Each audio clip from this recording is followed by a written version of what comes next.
আজকে আমরা 2024-এর যে ইম্পর্টেন্ট কারেন্ট অ্যাফেয়ার্স এবং জেনারেল নলেজ আছে সেই সম্পর্কে ডিসকাস করব। যেগুলো আপকামিং এক্সাম, বিশেষ করে রিসেন্টলি যে এক্সামগুলো আসছে সেন্ট্রাল এক্সাম, যেমন হচ্ছে SSC GD, SSC MTS, SSC CGL, এই সমস্ত এক্সামগুলো নিয়ে ভেরি ইম্পর্টেন্ট কোশ্চেন। তাছাড়া এইগুলো রেলস এবং ওয়েস্ট বেঙ্গলের যে স্টেট এক্সামগুলো আছে, যেমন West Bengal police, Kolkata police, food SI, school SI, অর্থাৎ যে সমস্ত জায়গায় কারেন্ট অ্যাফেয়ার্স জিজ্ঞেস করে থাকে সেই সমস্ত জায়গায় এই কোশ্চেনগুলো ভেরি ইম্পর্টেন্ট। তো আজকে আমরা 2024-এর যে ইম্পর্টেন্ট কোশ্চেনগুলো সেগুলো ডিসকাস করব। তো দেখা যাক কোশ্চেনগুলো কী কী আছে। ফার্স্ট কোশ্চেন কি বলেছে, যে বিশ্বের অর্থাৎ ওয়ার্ল্ডের ব্যস্ততম বিমানবন্দরের তালিকায় দিল্লি বিমানবন্দরের স্থান কত? অর্থাৎ ওয়ার্ল্ডের যে বিজিয়েস্ট ওয়ার্ল্ড বিজিয়েস্ট যে এয়ারপোর্টের র্যাঙ্কিং অনুযায়ী ভারতের যে দিল্লি বিমানবন্দর আছে সেটা কততম স্থান অর্জন করেছে, সেটা আমাদের কোশ্চেন। তো অপশান এ হচ্ছে 11তম, অপশান বি হচ্ছে 10তম, অপশান সি হচ্ছে 9তম, অপশান ডি হচ্ছে 5তম। তো কি পয়েন্ট কি বলেছে দেখা যাক। বলেছে যে ইন্দিরা গান্ধী ইন্টারন্যাশনাল এয়ারপোর্ট, অর্থাৎ দিল্লিতে অবস্থিত আমাদের যে এয়ারপোর্টটি আছে সেটার নাম কি? সেটার নাম হচ্ছে the Indira Gandhi international airport in Delhi was among the top 10 biggest airport in the world. অর্থাৎ বিশ্বের সব থেকে ব্যস্ততম যে এয়ারপোর্টগুলো আছে, বিমানবন্দর আছে, তার মধ্যে দিল্লি কততম স্থান অর্জন করেছে? সেটা হচ্ছে 10তম, অর্থাৎ top 10 biggest airport in the world according to the new ranking by the airport council international, অর্থাৎ ACI এই র্যাঙ্কিংটি বের করেছে। তো সেই র্যাঙ্ক অনুযায়ী ভারতের যে এখন অবস্থান সেটা হচ্ছে 10তম, অর্থাৎ option B is a correct answer. Question 2 কি বলা আছে? কোশ্চেন 2 বলেছে নলিন নেগিকে সম্প্রতি নিম্নের কোনটি প্রধান নির্বাহী কর্মকর্তা অর্থাৎ CEO হিসেবে নিযুক্ত করেছেন? নির্বাহী কর্মকর্তা হিসেবে নিযুক্ত করেছেন। তো অনেকগুলো সংস্থা আছে, সেটা হচ্ছে Bharat pay, PhonePe, Paytm, Google pay. এইগুলো সবগুলো কি? এইগুলো হচ্ছে সব পেমেন্ট সংস্থা। তো এই সংস্থার মধ্যে নলিন নেগিকে কোন সংস্থাটির প্রধান অর্থাৎ CEO হিসাবে নিযুক্ত করেছেন? তো সিওর পুরো নাম কি? চিফ এক্সিকিউটিভ অফিসার, অর্থাৎ চিফ এক্সিকিউটিভ অফিসার হিসাবে নলিন নেগিকে কে নিয়োগ করেছেন? তো কি পয়েন্ট কি বলা আছে? বলেছেন যে ফিনটেক ফার্ম ভারত পে, অর্থাৎ ফিনটেক ফার্মের যে সংস্থা Bharat pay on Tuesday announce elevation of the interim CEO Nalin Nikki as the chief executive officer. তো কোন সংস্থাটা নলিন নেগিকে CEO হিসাবে নিযুক্ত করেছেন? সেটা হচ্ছে ভারত পে। তো option A is a correct answer. Question 3 কি বলেছে সেটা আমরা দেখি।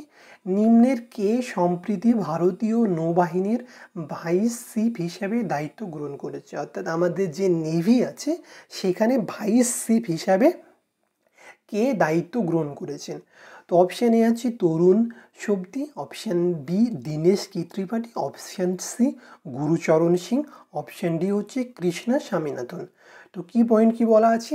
Vice admiral Krishna Swaminathan AVSM এবং VSM assume charge as vice chief of the Naval staff on 1 মে, অর্থাৎ কবে এটা দায়িত্ব ভার গ্রহণ করেছেন? মে মাসের 1 তারিখ থেকে দায়িত্ব গ্রহণ করবেন। কে গ্রহণ করবেন? কৃষ্ণা স্বামীনাথন।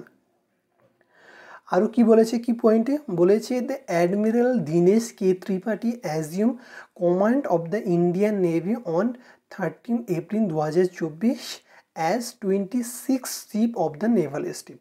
তো 26তম অর্থাৎ 30 এপ্রিল তিনি কমান্ড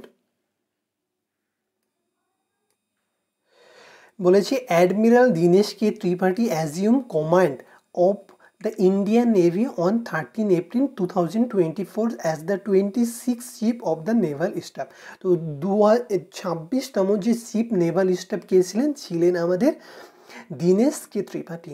তো আমাদের বলেছে কে এখন দায়িত্ব গ্রহণ করেছেন, তো Krishna Swaminathan is a correct answer, option D is right answer.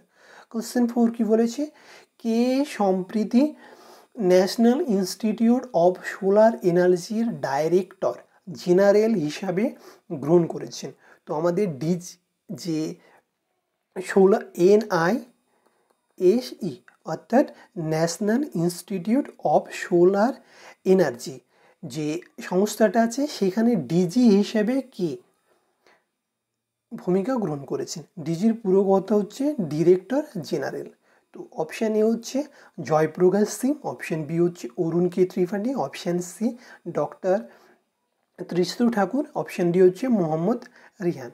তো কি বলা হয়েছে দেখা যাক, কি পয়েন্টে বলেছে যে মোহাম্মদ রিহান অর্থাৎ Mohammad Rihan a professor from electrical engineering department at Aligarh Muslim university অর্থাৎ AMU যে প্রফেসর আছেন মোহাম্মদ রিয়ান, তিনি কোন ডিপার্টমেন্ট থেকে, তিনি হচ্ছে ইলেকট্রিক্যাল ইঞ্জিনিয়ারিং ডিপার্টমেন্টের একজন প্রফেসর, যেটা কোথায় অবস্থিত, আলিগড়, উত্তরপ্রদেশের আলিগড় শহরে অবস্থিত। Has assume the role of the director general DG at the national institute of solar energy অর্থাৎ national institute of solar energy DG পদে হিসাবে নিযুক্ত হয়েছেন মোহাম্মদ রিয়ান।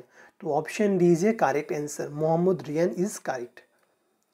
কোশ্চেন 5 বলেছে প্রতি বছর কোন তারিখে পালিত হয় বিশ্ব প্রেস ফ্রিডম অর্থাৎ আমাদের যে নিউজ মিডিয়া আছে, নিউজ হাউসিং যেগুলো আছে অর্থাৎ প্রেস সংবাদ মাধ্যমগুলো আছে, তাদের একটা সারা বিশ্ব জুড়ে প্রেস ফ্রিডম দিবস হিসাবে একটা দিনকে পালিত করা হয়ে থাকে। তো কোন দিনটাকে তারা সেলিব্রেট করে থাকে সেটার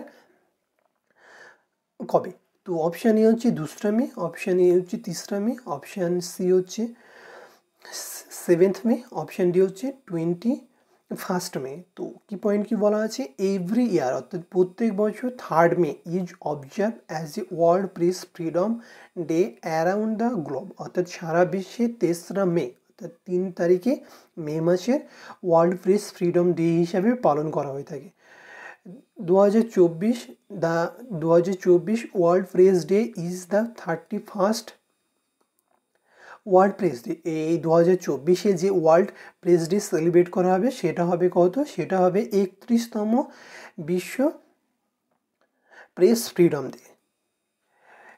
The theme of the 31st World Press Day is the praise for the planet and journalism in the face of the environment crisis. তাহলে এই বছরের অর্থাৎ 2024 যে প্রেস ফ্রিডম ডে আছে সেখানকার থিম কি, সেটা থিম হচ্ছে journalism is the face of the environmental crisis, এটা জেনে রাখবে। তো আমাদের যে কারেক্ট অ্যান্সার হচ্ছে সেটা হচ্ছে 3 মে, তো 3রা May is the correct answer, option B is correct. Question 6 কি বলা হয়েছে, সম্প্রীতি অর্থাৎ রিসেন্টলি কে মাউন্ট এভারেস্টে আরোহণকারী সব থেকে বয়স্ক ভারতীয় মহিলা অর্থাৎ সব থেকে ওল্ডেস্ট ওম্যান যিনি মাউন্ট এভারেস্টে আরোহণ করেছেন, তো তার নাম কি তাই জিজ্ঞেস করেছেন। আমাদের অপশান হচ্ছে অরুণিমা সিনহা, প্রেমলতা আগরওয়াল, জ্যোতি রাত্রে, সন্তোষ যাদব। কি পয়েন্ট কি বলা আছে, জ্যোতি রাত্রে অ্যাজ অন্ট্রপ্রেনিয়র, তিনি ছিলেন একজন entrepreneur and fitness enthusiast from Madhya Pradesh অর্থাৎ মধ্যপ্রদেশের একজন ফিটনেস ইনথুজিয়াস্ট ছিলেন। Has become the oldest Indian women to conquer Mount Everest, তিনি হচ্ছেন ভারতের সব থেকে ওল্ডেস্ট অর্থাৎ বয়স্ক মহিলা যিনি মাউন্ট এভারেস্টে আরোহণ করেছেন। The 55 years old mountaineer reaches the summit at 6:30 AM, তাহলে তিনি কত বছর বয়সে মাউন্ট এভারেস্টে চড়েছেন, 55 years বয়সে। তিনি যখন মাউন্ট এভারেস্টে যখন পৌঁছেছিলেন সেই সময়টা কত, সেটা হচ্ছে সকাল 6:30টার সময় অন সানডে মে 19 অর্থাৎ মে মাসের 9 তারিখে তিনি রবিবার সকাল 6:30টার সময় তিনি মাউন্ট এভারেস্টে চড়েছিলেন। তো আমাদের যে কারেক্ট অ্যান্সার হবে সেটা হচ্ছে Jyoti Matre, option C is a right answer. Question 7 বলেছে সম্প্রীতি প্রকাশিত ওয়ার্ল্ড প্রেস ফ্রিডম ইন্ডেক্সে ভারতের স্থান কত, অর্থাৎ সারা বিশ্বে যে মিডিয়া হাউসিং আছে অর্থাৎ নিউজ চ্যানেলগুলো আছে তার মধ্যে ভারতের যে ইন্ডেক্স অর্থাৎ সারা বিশ্বের মধ্যে কততম ফ্রিডম এর মধ্যে ভারত অবস্থান করেছে। তো কি পয়েন্ট কি বলা আছে, in the latest edition of the world press freedom index publish, অর্থাৎ এই লেটেস্ট যে ওয়ার্ল্ড ফ্রিডম র্যাঙ্কিং যেটা বের হয়েছে সেখানে ভারত কততম স্থান অর্জন করেছে, India rank 159 out of 180 countries, অর্থাৎ 180টি দেশের মধ্যে ভারতের স্থান কত, সেটা হচ্ছে 159তম স্থান ভারত অর্জন করেছে।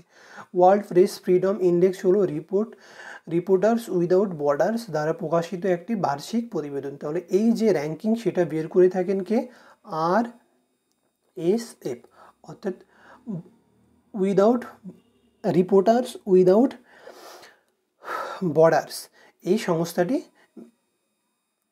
র্যাঙ্কিংটি বের করে থাকে। তাহলে ভারতের এবার অবস্থান হচ্ছে 159, অর্থাৎ B is a correct answer.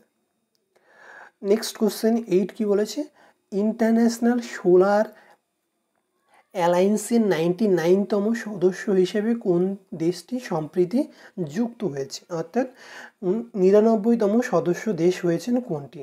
Option A Nepal, option B Finland, option C Spain, option D মালদ্বীপ। কি পয়েন্ট কি বলা হয়েছে, Spain has become the 99th member of the international solar alliance, অর্থাৎ 99তম যে মেম্বার হিসাবে কে যুক্ত হয়েছে সেটা হচ্ছে Spain. Option C is a correct answer. Next question কি বলেছে, নিম্নের কোনটি সম্প্রতি লেটস মুভ ইন্ডিয়া প্রচার অভিযান চালু করেছেন, অর্থাৎ নিচের অনেকগুলো সংস্থার নাম দেওয়া আছে, এই সংস্থাটির মধ্যে কে লেটস মুভ ইন্ডিয়া প্রচার চালু করেছেন? তো ফার্স্ট হচ্ছে option A ICC, option B BCCI, option C IOC, option D হচ্ছে সাই। আইসিসির পুরো নাম তোমরা সবাই জেনে থাকবে, ইন্টারন্যাশনাল ক্রিকেট কাউন্সিল।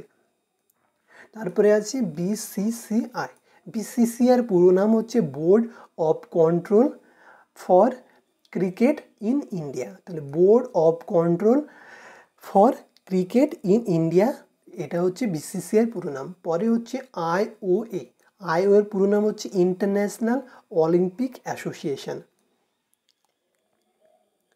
আর নেক্সট হচ্ছে এসএআই, এসআইয়ের পুরো ফর্ম নাম হচ্ছে স্পোর্ট অথরিটি অফ ইন্ডিয়া। তো আমাদেরকে জিজ্ঞেস করেছে যে লেটস মুভ ইন্ডিয়া এই প্রচার অভিযান কে চালু করেছেন, অর্থাৎ এটা কে চালু করেছেন? তো আমাদের অ্যান্সার হবে ইন্টারন্যাশনাল অলিম্পিক কমিটি, অর্থাৎ IOC has announced the launch the let's move India an initiative to inspire people to celebrate athletes participating the upcoming Olympic game in Paris, অর্থাৎ 2024 প্যারিসে যে অলিম্পিক হবে সেখানে অংশগ্রহণ করার জন্য যে ইউথ আছে তাদেরকে ইন্সপায়ার করার জন্য লেটস মুভ ইন্ডিয়া ইনিশিয়েটিভটি চালু করেছেন। তো এটা চালু করেছেন IOC, international Olympic committee. Next question হচ্ছে national small industries corporation limited CMD দায়িত্ব গ্রহণ করেছেন সম্প্রীতি কি? সুধাংশু শ্রীশেখর আচার্য, প্রমোদ আগরওয়াল, গুরদীপ সিং, মলয় সংগতি। কি পয়েন্ট কি বলা আছে, Shubhranshu Shekhar Acharya took over the charge of the chairman come managing director, অর্থাৎ সিএমডির পুরো নাম হচ্ছে chairman come managing director the national small industries corporation limited on 2 মে, অর্থাৎ মে মাসের 2 তারিখে তিনি যুক্ত হয়েছেন। তো সিএমডি হিসেবে কি দায়িত্ব করেছেন? Sudhanshu Shekhar Acharya. Option A is a correct answer.